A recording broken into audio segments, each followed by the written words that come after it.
Hello, ladies and gentlemen. Welcome to the review for Shards of Resistance: The Raiders by Lord Soze, and updated and maintained and redone and whatever by med.mapguy.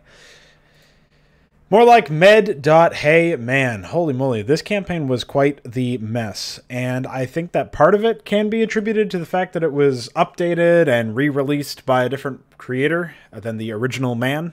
And I think another part of it is just the fact that it's in Warcraft 3.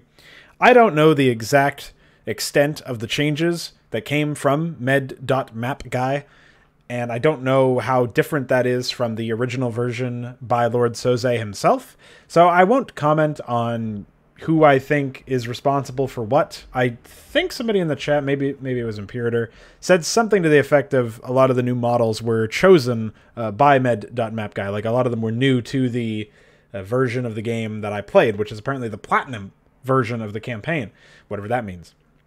And, fancy monikers aside, this campaign was relatively lengthy. I mean, we just look at the number of hours spent, and there were 3 streams, of course. It was 3. It's always fucking 3. And the first one was 2 hours, 40 minutes. Second one was 3 hours, 12 minutes. And the last one was an hour and a half. So that is a fairly reasonable, respectable amount of time out of a single project, a custom campaign. And indeed, actually probably overstayed its welcome, I would say. But it was also not very consistent, and this is something that you'll see in most custom campaigns.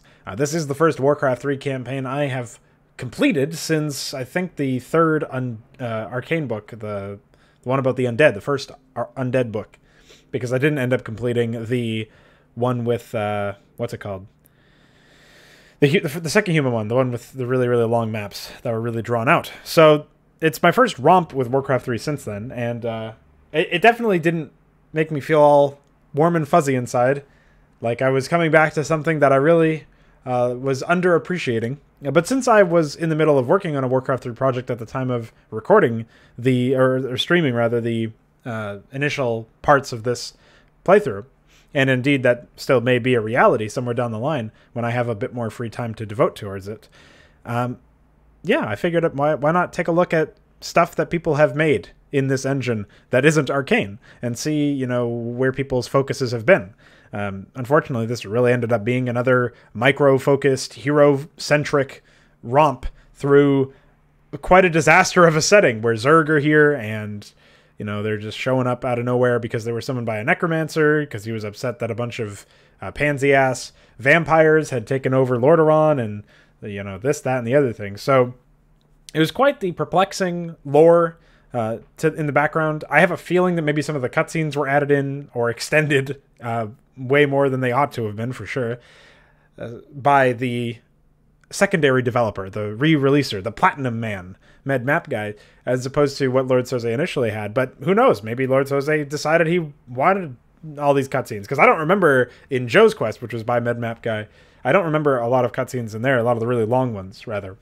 Obviously, there were cutscenes, but none of them took as long as the ones in this. So it really took me by surprise, actually, that there were so many cutscenes and that they really accomplished nothing in terms of actually setting the stage for the what you were about to experience, right? Because, again, the gameplay is slow because it's Warcraft 3, but it's also just really inconsistent. There's not a whole lot that you can latch onto as a player and say, hey, this thing that I'm experiencing now, I should be able to, harken back to this and experience it somewhere in the future.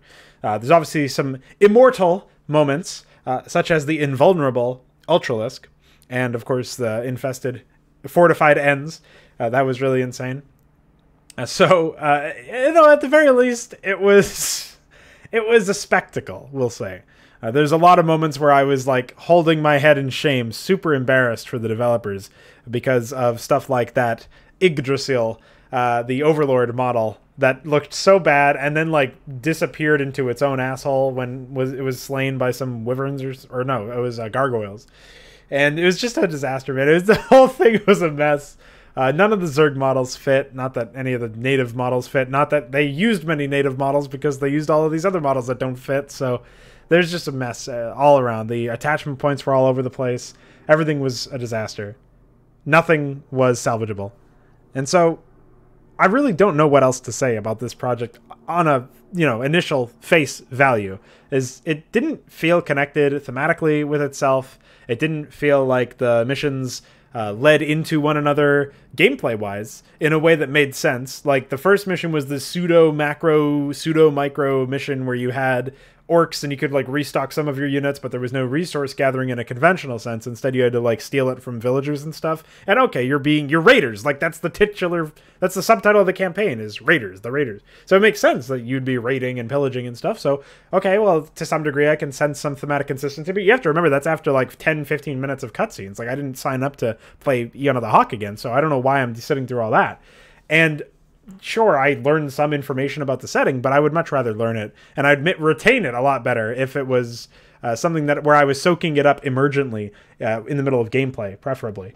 So you really want to, do something a little bit better with your information control and the flow of information from point A to point B. Point A being your script, your map, and point B being my head. You want to make sure that that's uninterrupted. And trust me, I just tune out completely and start like hoping somebody writes something interesting in the chat, or hoping that I think of something more interesting than what I'm seeing after like the 5th minute of a cutscene. It's just something that you really have to work hard to engage somebody in a cutscene in a game, especially something like Warcraft 3, especially when you don't have any voice acting. Like, it falls apart at every ounce of, or every like angle that you take on it when you're trying to analyze it. It just doesn't look proper. So yeah, I would say that the cutscenes really were a detriment to this project. But again, that first mission is something that you can base stuff around. You can say, hey, there's something to be said for this three-way that's going on where you're trying to take advantage of the humans being attacked by undead, and like, okay, that's pretty cool. Actually, that's not something that you see ever in the base campaign, is like orcs actually raiding, doing something intelligent, and the undead are seen to be raiding this human outpost for their own presumably intelligent reasons.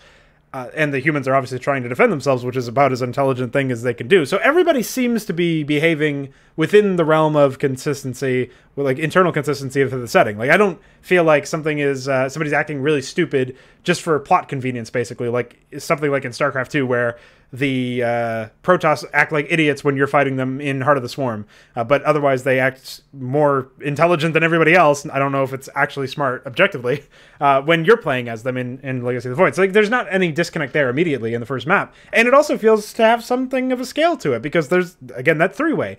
The problem is, of course, that the way that you're engaging in gameplay is completely opposite of what you would want, because you can't ever stem the flow of the undead. You can't really stem the flow of human resistance, but the undead sort of take care of that for you. So it's not like you're actively doing it. Like, technically that is stemming the tide of the humans, but it's not doing so in a way that you're doing it. You're not the one making that happen. You're not the one crippling them. You're just sort of like taking advantage of the chaos. And while that does sell the thematic of being a raider, it doesn't really help you feel like you're responsible for any of this chaos. And maybe that was intentional, but either way, it's like a small enough scale for a first mission, and it's a large enough scale that it still feels larger scale than most Warcraft 3 things, so it's satisfactory to me, actually. I think that with a little bit of tweaking and making the gameplay rules more consistent, and obviously reducing the time spent looking at cutscene mode, that would be great. That would honestly be a very strong opening map. And then you get to the second mission and it's a hero romp and you're just, running around and sequence breaking shit and then getting annihilated by Zerglings or something. Zerg here. And then some orcs find you and then it's a different mission entirely after that. So it doesn't feel like there was any consistency between the two things, right? Like I've contrasted this very deliberately because you have something of a macro component to the first mission and then you go from that to just running around a barren, static map with nothing going on until you trip some trigger and suddenly it's a different mission entirely, but it's still nothing going on. There's still no emphasis. There's still no, no sense of purpose to anything you're doing in those micro missions because it's not like the enemies would have done anything else. Like, if you compare that to the first mission again, the enemies are going, like the undead are going to annihilate the human town. So you've got to act with a soft time limit. There is a soft time limit. Now, there's also a really stupid hard limit of like, if the undead kill 15 villagers or something, you fail. Like, that's really stupid. Like, I don't understand why that has that hard limit of 15. It feels very arbitrary. I don't see where that connects to us actually losing out on too much loot or, I could understand if they kill the person you're trying to take prisoner. That's a little bit different. But that's not what happened. It's just like, oh, don't let them kill 15 units, or don't let them get 15 units into the area. I don't remember the exact questions. 15 was involved somehow, and it was just a dumb limit to have. So I don't agree with that. Again, with some tweaking, this could be a strong opener. But still, the way that the undead accomplished that goal and win, like they have their own victory condition, it feels like they're actually trying to complete that victory condition by marching into the human's base. Whereas in any of the micro missions, there was no victory condition for the enemy. The victory condition was you getting so bored that you accidentally become lazy and do something stupid and make a mistake because there's nothing engaging you and you just want to get this through as fast as possible, and then suddenly you have to redo like half the mission because you forgot to save, which is what happens to me. Like, that's the only point where there's any challenge, or it's not even engagement. And it's not even really challenge. It's just stupid. So I would say that that's a big problem. And that's really like the fundamental analysis, I think, of this entire campaign, is that there's a couple of points where there's some more going on than just a static romp between in a static map, or some sort of 1v1 weird defense holdout thing like in the Zergir map where we had an invulnerable Ultralisk. There's more going on in some of these other areas that makes you feel like, okay, maybe there could be something cool happening here. And ironically enough, it has nothing to do with the Zerg most of the time. It's usually just like stuff that's happening statically. I don't know why he decided to throw Zerg here, but Zerg are here, and they're queer. Otherwise, I would just say that there's a lot of bugs in this campaign. That was very, very obvious. Triggers were really, really poorly... very unsafe, I would say. Very prone to breaking.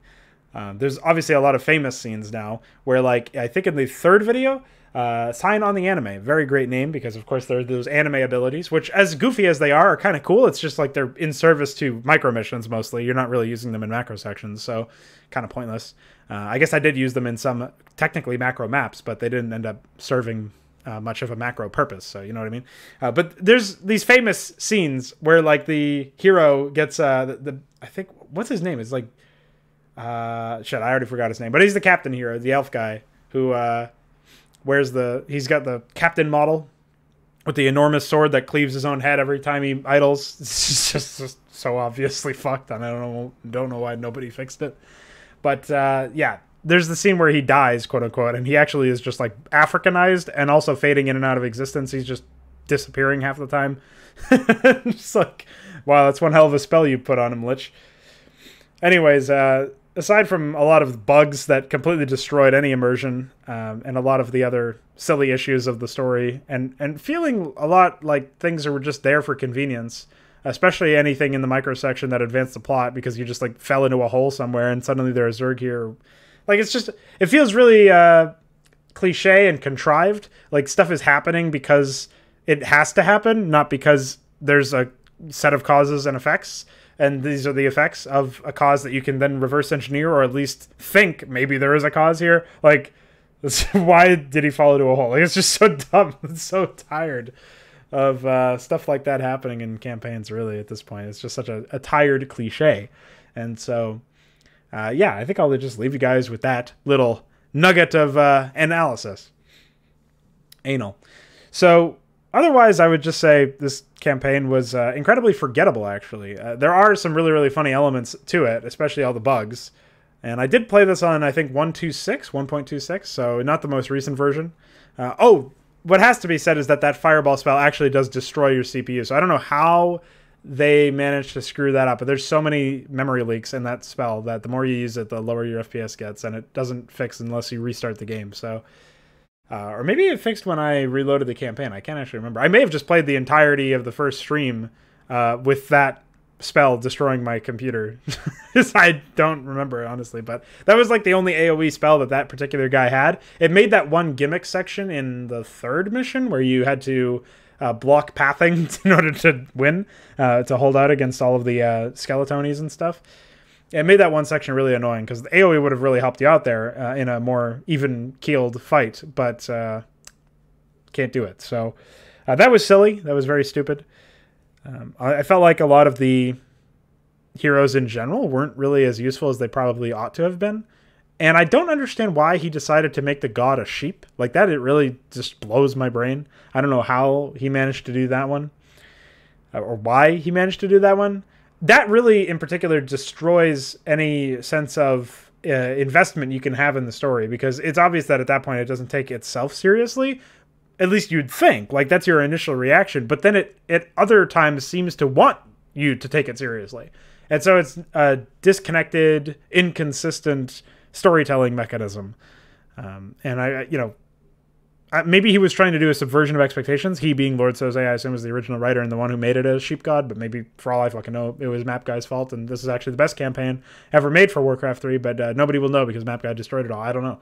But whoever made that decision, I feel like it really destroys a lot of stuff, because there's no thematic consistency between the maps now. Not that there really was to begin with, but there's no plot consistency. There's no thematic consistency between the plot of each mission and what that means and what the stakes are and all that stuff. Like, it just goes out the window the second you have a Sheep God, because it's like a comedy skit, and it's not even presented in a particularly funny manner. But that is an element that would be at home in a comedy skit, a comedy campaign, less so in an environment where you're supposed to take things seriously. Yet everything else seems to be played straight, including that. Like, that's also played straight, but it's just so absurd that you can't play it straight. That's impossible. So I'm actually really curious as to what was the motivation for that. I guess, if I had to guess, the main thing I would probably say is, this is an instance where the campaign creator wanted to subvert expectations. He wanted to say, like, hey, there's an all-powerful entity, but it's a flying sheep. Ooh, LOL. Isn't that so quirky and cool and random? But really underestimated how disruptive and destructive it would be to his thematic consistency. So that's all I really have to say about the Sheep God. And I just wanted to throw that in there. It definitely deserves mention. But again, like, it took me, 15 minutes of ranting to even remember that thing exists. And I think that that's probably indicative of the fact that even the most absurd, subversive element of this project was still forgettable. And so the whole campaign is kind of forgettable, you know what I mean? Once again, I shall take this opportunity to remind you that this was recommended to me by Don Svetlio. So just have to punch him in the head. Yeah, send some punch emojis his way. He deserves it.